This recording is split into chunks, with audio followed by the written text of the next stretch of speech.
Imagine being wrongfully arrested, not for anything you've done, but because of who you are.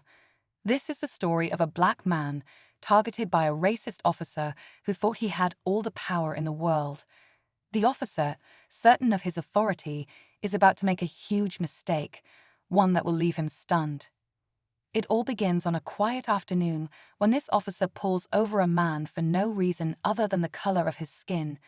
The officer is sure this is just another routine arrest. Little does he know, the man he's about to arrest is someone who has the entire courtroom under his control. What the officer doesn't realize is that this man, who he assumes is just another black man in the wrong place at the wrong time, holds one of the most powerful positions in the justice system. As the officer hauls the man to the station, the situation takes an unexpected turn. When the officer arrives at court, ready to book his suspect, he's about to find out something that will change everything. The man he thought was just another random person. He's the chief prosecutor, the very person who could bring charges against him. How will the officer react when he realizes the shocking truth? Stick around to find out. The officer, let's call him Officer Davis, had been working the beat for over a decade. He thought he had seen it all: routine traffic stops, petty criminals, and the occasional confrontation. But nothing, absolutely nothing, prepared him for this.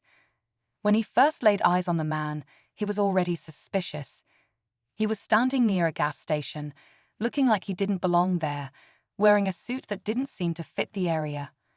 Officer Davis couldn't shake the feeling that something wasn't right. He decided to pull him over, sure that the man was hiding something. The suspect, calmly and confidently, explained he was on his way to the courthouse, an answer that only made Davis more suspicious. Why would someone who looked so out of place be heading to such a formal location? Still, the officer pushed forward, pulling him out of the car, questioning him aggressively. The man remained calm, even polite, but that only seemed to frustrate Davis more. Something about the way the man spoke, the way he held himself, felt like he was toying with the officer. What Davis didn't know was that the man, let's call him Mr. Johnson, had seen this kind of behavior before. He knew what it meant to be profiled. But what he didn't expect was how far Davis would go to prove a point. As the handcuffs clicked shut, Mr. Johnson's thoughts raced. How far would this go before it spirals out of control? As Officer Davis drove Mr. Johnson to the station, he couldn't shake the feeling of triumph. He thought this was just another routine stop, a small win in a day full of nothing but mundane tasks. But there was something nagging at him. The man, despite being under arrest, hadn't shown the slightest sign of fear or anger. Instead, he'd maintained a quiet, almost eerie calmness. Davis had dealt with people who were scared or aggressive, but Mr. Johnson didn't react like anyone Davis had ever encountered. Mr. Johnson's mind, on the other hand, was racing in a very different direction. He had been through this before, though never quite like this. The sting of racial profiling wasn't new to him. Growing up black in a city like this meant that he'd often been pulled over, questioned, or even arrested based solely on how he looked. But the thing that made today different was how this arrest was shaping up to be something much bigger than just a typical encounter. He had worked his way up the legal ladder, becoming the chief prosecutor, and had seen firsthand the corruption and bias embedded within the system. As they neared the station, Mr. Johnson knew this wasn't just some isolated incident. He had a feeling this officer was part of a larger problem, a mindset that would not be so easily broken. Davis, on the other hand, hadn't connected the dots yet. He still thought he had control, that this was just another day in his life as an officer, his authority unquestioned. But the more he thought about the man in the back seat, the more something felt off.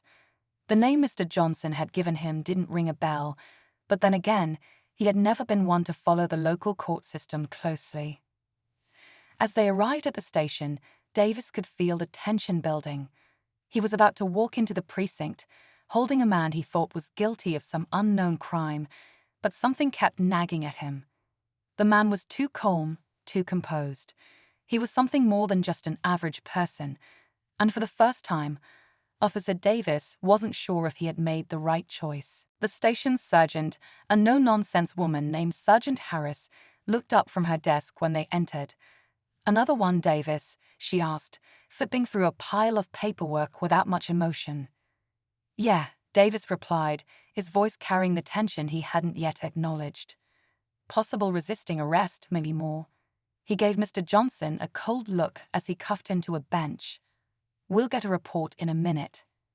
Sergeant Harris shot a brief, assessing glance at Mr. Johnson, who was sitting there with an unsettling calm. "You know who he is?" Harris asked, her tone less dismissive now, more curious. Davis shook his head, not sure why it bothered him so much. "He wouldn't tell me anything, just said he's on his way to court." "Well," Harris said, "you might want to double-check that." Davis raised an eyebrow. "What's that supposed to mean?" Harris didn't reply immediately but stood up and walked over to the filing cabinet. After a few moments, she pulled out a file and opened it with a heavy thud.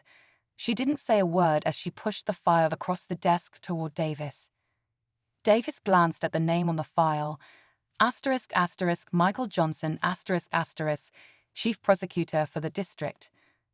A wave of shock hit him like a punch to the gut. He stood frozen for a second, his mind racing. The pieces suddenly started clicking together, the composed demeanor, the quiet authority in his voice. Davis could feel his heart rate rise. This was no random man. He had arrested the very person who held the power to control cases in this town.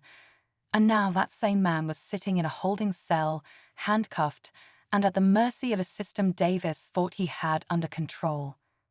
As Davis tried to process the realization, his phone buzzed in his pocket. He pulled it out, his hands shaking slightly as he read the message from his superior. ***Y is the chief prosecutor in custody. You need to fix this. NOW***. The weight of his mistake began to settle in, but it was already too late to undo what had been done. The power dynamics in that room had shifted completely. Officer Davis wasn't just dealing with an arrest anymore. He was facing a colossal mistake that could cost him everything. What would Mr. Johnson do now? Would he use his position to seek revenge, or would he show mercy? The thought of facing those consequences made Davis feel like he was trapped in a nightmare. He glanced back at Mr. Johnson, whose eyes had never left him. The quiet man's gaze felt like it was cutting through him, assessing, waiting, calculating. And for the first time in his career, Davis wasn't sure who had the upper hand. As Davis stood frozen, staring at the file, a cold sweat started to form on the back of his neck. He had always been sure of his decisions, confident in his ability to control any situation. But now, in the stark fluorescent light of the booking area, everything felt out of his grasp. He glanced back at Mr. Johnson, whose calm, unblinking stare seemed almost predatory now. The weight of his arrest hung in the air, thick and suffocating, and the silence between them was suffocating. But just as Davis was about to speak, there was a loud crash at the station's entrance. The heavy doors flew open, and a group of men in suits stormed into the precinct. Davis recognized them immediately, high-profile defense attorneys from the city's top law firms. They moved with purpose, their sharp eyes scanning the room, and one of them, a man named Charles Reed, headed straight for the front desk. Reed was notorious in the legal community, known for his aggressive tactics and ability to get anyone out of a tight spot. Davis had dealt with him before, and he didn't like him one bit. He was trouble, the kind of lawyer who never took no for an answer.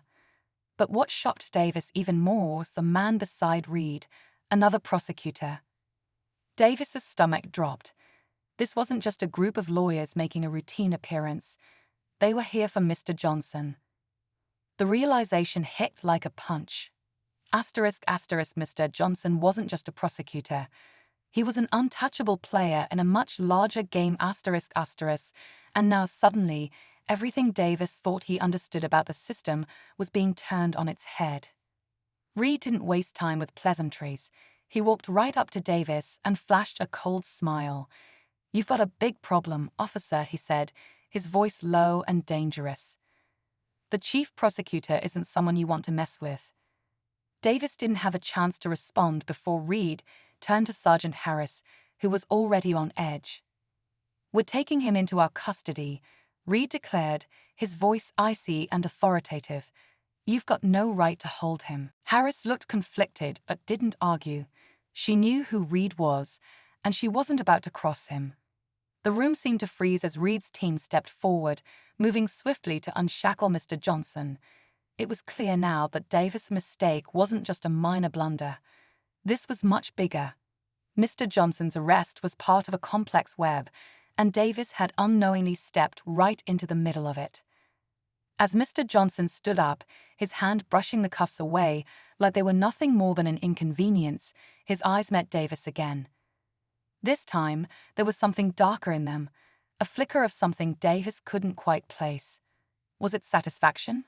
Or something more dangerous? The room was charged with a new electric tension. Mr. Johnson was no longer just a man wrongly arrested. He was a pawn in a game that Davis hadn't even realized was being played, and the stakes were only growing higher. Davis was about to learn just how deep the rabbit hole went, but before he could say anything, Mr. Johnson's calm voice cut through the tension. "You've made a mistake, officer. But trust me, this is far from over." And with that, the game was set in motion. The tension in the room was unbearable, the air thick with the weight of everything that had just shifted. Reed, still standing with his smug expression, motioned for his team to escort Mr. Johnson out. But before they could make another move, Mr. Johnson's voice rang out again, calm but cutting. "Before you take me anywhere," he said, standing taller now, "there's something you need to know." Davis's heart skipped a beat. He was bracing for a confession, for something that would take the heat off him. But instead, Mr. Johnson turned to Reed with an unsettling smile. "This is where your plan falls apart." For a moment, the room fell into a stunned silence. Reed's confident expression faltered just for an instant, but it was enough to send a chill down Davis' spine. Then, in a swift motion, Mr. Johnson handed Harris a file, a thick, official-looking folder. Reed's eyes narrowed as Harris opened it, her face paling as she scanned the documents. "What the hell is this?" Reed's voice was laced with disbelief. Mr. Johnson leaned in, his voice low. "Those are the details of a massive corruption case. Every dirty cop, every shady judge, every dishonest politician you've been protecting. I've got it all, and I've been sitting on it." Davis's stomach twisted. His mind couldn't process the gravity of what he was hearing. He had just arrested a man who was more powerful than he could ever imagine. But what shook him even more was the realization that he had been unknowingly playing into Mr. Johnson's hands. This was all part of a bigger strategy, a carefully orchestrated move that had been in the works long before this encounter. Reed seemed to be reeling, trying to recover his composure, but Mr. Johnson wasn't finished. "You think you have power, Charles. You think you can manipulate the system, but you've forgotten one thing." He paused for effect, his eyes locking with Reed's. "I am the system." For the first time, Davis saw a crack in Reed's armor. The man wasn't just a lawyer, a defender of the corrupt elite.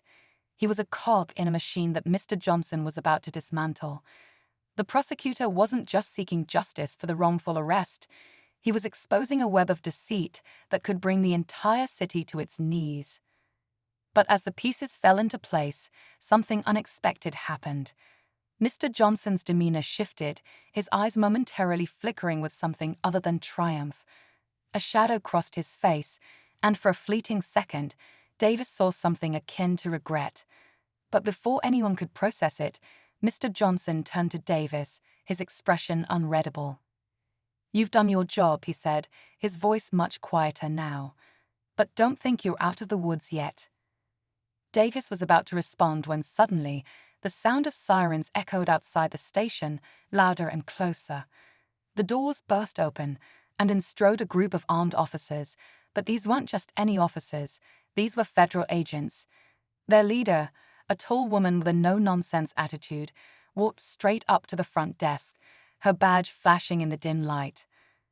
"We're here for Mr. Johnson," she said, her voice firm. And for you, Officer Davis." The entire room went still. For a moment, nobody moved.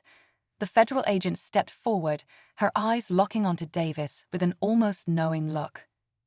"You're both implicated in a much bigger case than you think," she continued. "But we'll get to that in a minute. Right now, we need to talk about the bigger fish, the ones pulling the strings from the shadows." Davis's mind reeled. Mr. Johnson wasn't just a part of the case. He was the key to everything. And now, with federal agents involved, the story he thought he knew was unraveling before his eyes.